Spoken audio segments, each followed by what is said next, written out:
Hello everyone and welcome to another episode of the Armenian Church. This Sunday, the Armenian Church celebrated one of its 5 main feasts known as Vardavar, that is an important feast, a prime feast, and it's the Transfiguration of Jesus Christ. Now this always happens 98 days after Easter Sunday or the 14th Sunday after Easter. Now we all know the story. It's written in Matthew 17 starting off verse 1 and on. And it's when Jesus took with him 3 of his apostles, St. James, John and Peter, and went up a mountain to pray. And while he was praying, suddenly his face shone as bright as the sun, and his garment transformed into white as snow, and 2 of the Old Testament prophets appeared next to him, Moses and Elijah. And while this was taking place, Peter woke up and told Christ, "Why won't they spend the night with us?" But afterwards, a cloud covered them, and there was a voice heard saying, "This is my beloved Son, in whom I am well pleased. Listen to him." And afterwards, the clouds were lifted, and there was no one there but Christ.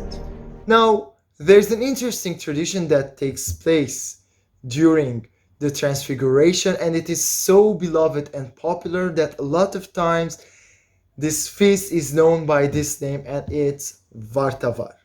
Now, Vartavar in literal translation means fervid like a rose. Moreover, fervid like the red color of the rose, and referring to the brilliant transfiguration of Christ, also to the blood that he was going to shed after the transfiguration. Now, there's another story linked to this naming, and it traces its roots back to the pagan times when all of the world, and Armenia included, used to worship gods and goddesses. And there was this goddess called Asrik. She was the goddess of love and beauty, and she was madly in love with another god, Vahakan, which is the god of might and war. And one day when Asrik heard that Vahakan returned from his battle severely injured, she rushed towards him through the woods and the valley of roses without wearing her sandals, that she injured and wounded her feet and bled all the way to Vahakan. And as legend says, that from that day on the roses became red.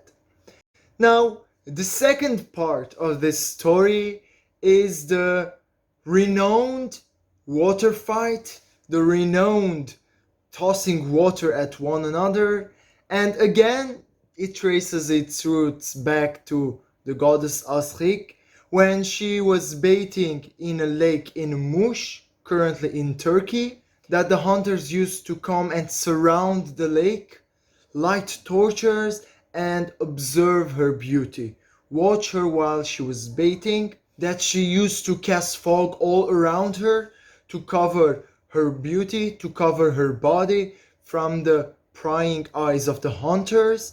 And that's where the naming Mush came from, because Meshush in Armenian means fog.